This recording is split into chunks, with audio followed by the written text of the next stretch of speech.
Welcome to Movie Madness, everybody. I'll be your host, Eric Harrison, and today we're going to talk about a 2007 mockumentary directed by Stevan Mena called Brutal Massacre, a Comedy.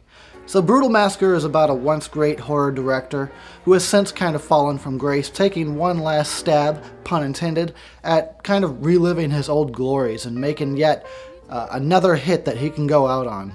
The reason why I chose this movie is because I really resonate and relate to it on a very personal level.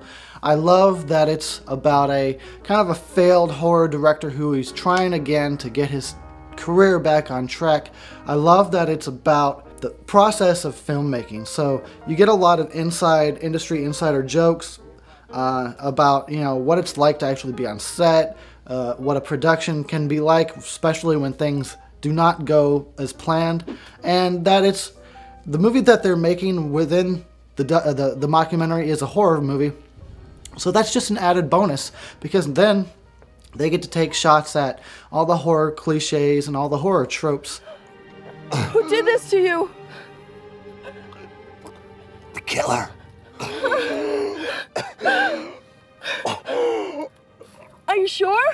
Oh, cut! The movie stars David Naughton as Gerry Penderecki, who is the horror director who had a few hits back in the day, but has since kind of faded to obscurity.